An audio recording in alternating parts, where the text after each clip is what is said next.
రాజేంద్ర గారికి అందరికీ ధన్యవాదాలు. పార్లమెంట్లో జరగబోయే వచ్చే సెషన్లో మన బీసీ రిజర్వేషన్ 50% పెట్టాలని, దానికి రాజ్యాంగబద్ధంగా జనాభా లెక్కల ప్రకారం రిజర్వేషన్లు కల్పించాలని మేము పోరాడుతున్నాం. వీటితో పాటు డిసెంబర్ 10న చలో ఢిల్లీ కార్యక్రమం, బీసీ చలో ఢిల్లీ కార్యక్రమం అన్ని రాష్ట్రాల నుంచి విద్యార్థులు అత్యధిక సంఖ్యలో వేలాది మంది తరలి వచ్చి అక్కడ ధర్నా కార్యక్రమం కూడా చేయబోతున్నాం.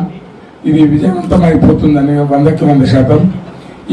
ఇప్పుడు వచ్చిన ఈ రిజర్వేషన్ల కోసం మన టైగర్ కృష్ణన్న గారు సుదీర్ఘంగా 50 సంవత్సరాల పాటు ఈ ఉద్యమాన్ని ముందుకు తీసుకొచ్చి విశాల దృక్పథంతో, దృఢ సంకల్పంతో, ఆత్మవిశ్వాసంతో, చిత్తశుద్ధితో వేలాది పోరాటాలు చేస్తే గాని ఈ రోజు ఈ బీసీ ఉద్యమం ఒక రూపానికి వచ్చింది. ఈ రోజు రాష్ట్ర వ్యాప్తంగా, దేశవ్యాప్తంగా కూడా ఈ రిజర్వేషన్లపై ఒక చర్చ జరుగుతూ ఉంది.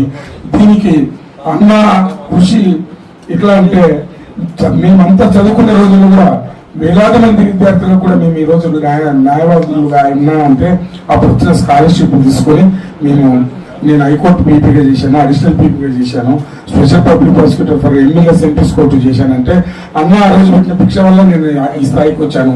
ఇప్పుడు ఫుల్ టైం అన్న ఆధ్వర్యంలో బీసీ రిజర్వేషన్ల కోసం రాష్ట్ర వ్యాప్తంగా, దేశవ్యాప్తంగా కూడా తిరిగి ముందుకు ఈ ఉద్యమాన్ని తీసుకుపోవడానికి అన్నాడు నిలయాలలో నడవడానికి సిద్ధమయ్యానని తెలియజేస్తూ ధన్యవాదాలు తెలుపుతున్నాను.